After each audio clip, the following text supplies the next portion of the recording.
Hi guys, இன்றைக்கி என்ன video பார்த்தீங்கன்னா, ஃப்ளிப்கார்ட்லேருந்து நான் ஒரு ப்ராடக்ட் தான் ஆர்டர் பண்ணியிருந்தேன். அது நல்லா பெஸ்ட்டாக இருந்தது. அது ரிவ்யூ சொல்கிறதுக்கு தான் நான் உங்களுக்கு ஷேர் பண்ணுறேன். ஏன்னா இந்த ப்ராடக்ட் நிறைய பேர் வாங்கி யூஸ் பண்ணலான்ட்டு. எதுக்கு வாங்கினேன்னா, கிச்சனுக்கு பிளேட்ஸ் எல்லாம் வைக்க ரேக் இல்லை. அதனால தான் ஆர்டர் பண்ணேன். ஸ்டீலில் வாங்கினா கண்டிப்பாக 1000 இல்லாமல் வாங்க முடியாது. அதனால தான் நான் பிளாஸ்டிக்கில் ஆர்டர் பண்ணேன். சரி வரட்டும், நல்லா இருக்கா இல்லையா அப்புறமா பார்த்துக்கலாம்.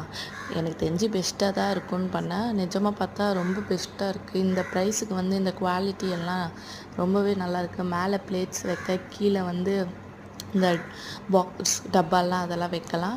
இதோட ப்ரைஸ் பார்த்திங்கன்னா 300 தான். இந்த ப்ரைஸுக்கு அது ரொம்ப ஒர்த்து எனக்கு தெரிஞ்சு. ஏன்னா பிளாஸ்டிக் ரொம்ப மட்டமாக இல்லாமல் நல்லா குவாலிட்டியாக தான் கொடுத்துருக்காங்க. இந்த ப்ரைஸ்க்கு இது ரொம்ப ஒர்த்து. உங்களுக்கும் வேணுன்னா இது போய் செக் பண்ணி பாருங்கள். ஃப்ளிப்கார்ட்டில், மீஷோவில் எல்லாத்துலேயுமே இருக்குது. இது ப்ரொமோஷன் இல்லை, நார்மல் வீடியோ.